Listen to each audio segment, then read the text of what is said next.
Frente a Frente. Es un triunfo total del PCN, agradecerle a Dios y a la población ingeniero, queridos amigos, ya que no es lo mismo 2 diputados de 84 que somos ahora a 2 diputados de 60. Es un triunfo, si lo vemos ponderado de acuerdo a los números, pues es algo importante que el PCN ha tenido. Y si lo vemos desde el otro ángulo de las alcaldías, pues indudablemente teníamos 14 alcaldías que ahora van a ser distritos, y ahora tenemos 4 alcaldías que componen 42 distritos. 3 partidos. Dentro de la asamblea nos decían que nosotros estábamos cavando nuestra propia tumba. Nosotros definitivamente conocemos a nuestra gente y, como bien dice el diputado Serafín Orantes, nuestra gente no es de escritorio. Y quizás esos fueron los errores que se cometieron de parte de algunos políticos de la oposición, que pensaron que haciendo presencia, digamos, en la Asamblea Legislativa, atacando medidas que realmente estaban dándole fruto y que la gente lo estaba aceptando y que provocaron cambios en el país, como fue el asunto del periodo de excepción, que permitió, digamos, la captura de mucha gente de las maras y traer paz al país. Pensaron que eso no iba a dar frutos a la gente que estaba acompañando al presidente de la República en esas medidas. Nosotros creemos que la polarización es mala. Estamos en una paz, repito, y esto no solo lo vivimos, no solo lo palpamos los que vivimos aquí en los 14 departamentos del país, sino que muchos hermanos del extranjero están invirtiendo en el país. La economía, en el nombre de Dios, esperamos que se vaya mejorando, porque en este quinquenio sé que el presidente Bukele tiene proyectos muy importantes, como apostarle verdaderamente a la agricultura, que esta caficultura que hoy por hoy, de las 208,000 manzanas que eran hace como 20 años, y que por muchas circunstancias de la vida, el cambio climático y las urbes que se van necesitando tierra para hacer viviendas, ha desaparecido el bajío y se ha quedado en las fincas de media altura y estricta altura alrededor de 160,000 manzanas. Espero de que también se le inyecte tanto el pago de la deuda, que se busque algún fideicomiso, alguna forma como arreglar el pago de la deuda de los caficultores, y también capital fresco bien supervisado para que haya una reactivación, porque esa es una gran fuente de empleo en el campo, que hoy por hoy pues está eso pendiente de aprobarse, y espero que en este quinquenio se le apueste verdaderamente al café, al ganado, a los cereales, porque aquí no tenemos petróleo, ingeniero. Sí. Aquí no existen fuentes de cobre. Aquí lo único que existe es la ganadería, la caficultura y la agricultura en términos generales. El presidente Bukele ha dado instrucciones a sus ministros de que nos reunamos y que trabajemos conjuntamente las alcaldías con el gobierno central. No es que seamos como oportunistas, como alguien con razón o con la libertad de prensa que existe lo decía. Vamos a continuar haciendo las cosas buenas. Indudablemente todavía quedan algunos pequeños residuos de delincuentes que se han corrido a las montañas o se han ido a los ríos, tanto el río Paz de Aguachapán como el Huascorán, se han ido cerca de la frontera, que cuando la policía llega se atraviesan el río y ya están en territorio fuera de El Salvador. Vamos a continuar hasta que el último, apoyando estas cosas, hasta que el último delincuente sea detenido y encarcelado, esté sobre la reja, esté encerrado. ¿Cuál es aquella reflexión que más le llama la atención o que más lo lleva a poner atención a lo que sucedió y podría verse en el futuro?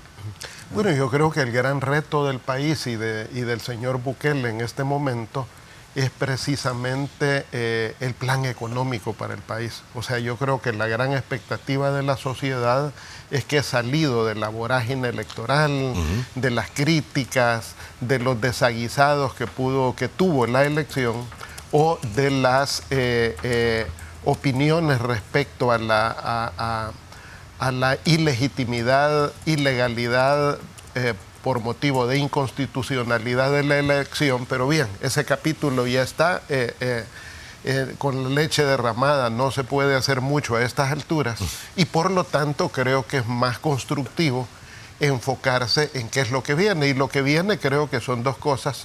Uno es la expectativa de qué carta económica que sea sencillamente relevante puede expresar el señor Bukele para el país. Y en segundo lugar, bueno, la gran duda es por dónde sale el elefante, y eso tiene que ver con la reforma fiscal.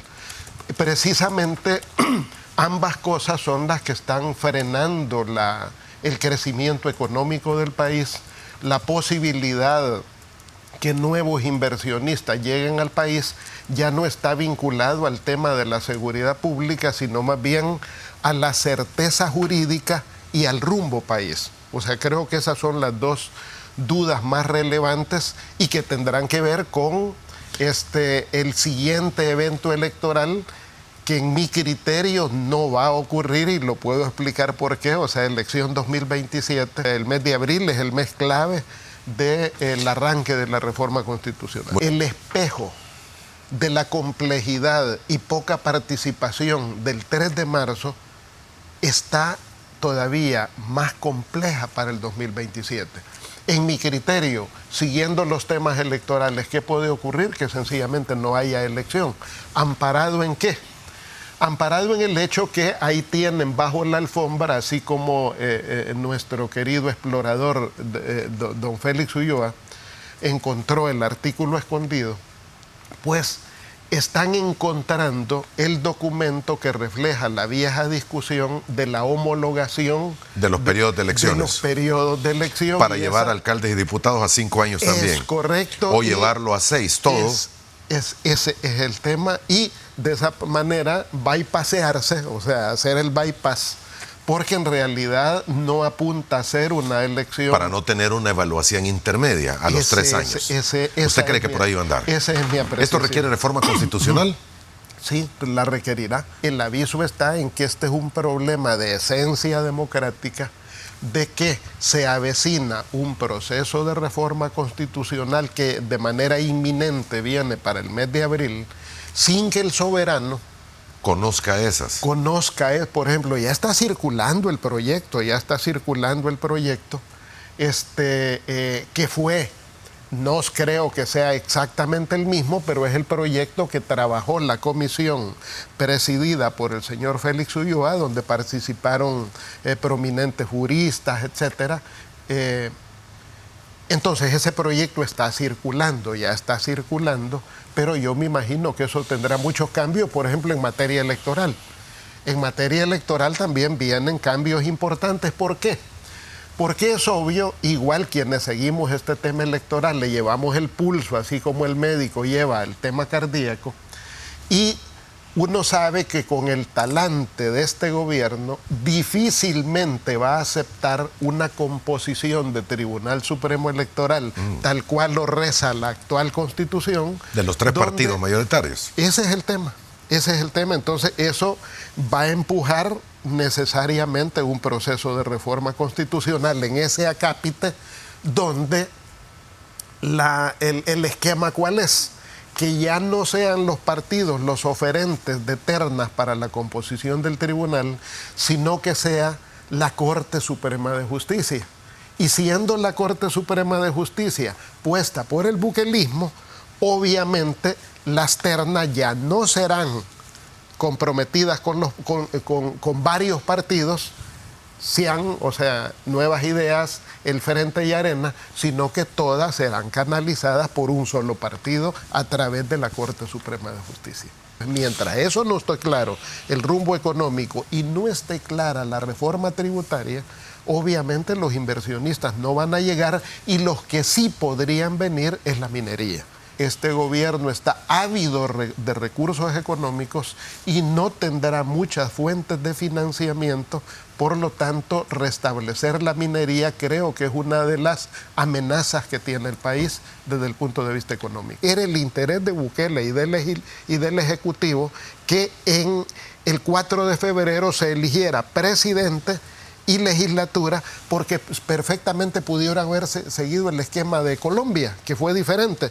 Entonces, ese esquema, si Bukele no es candidato en el 2027, estaría quizás en condiciones más dramáticas en ciernes la crisis económica que se avecina para el país, porque la pregunta es, ¿podrá mágicamente Bukele desmontar la crisis económica, imponer una reforma tributaria que no afecte a los pobres, sino a los pudientes? Esa es la pregunta. Frente a frente.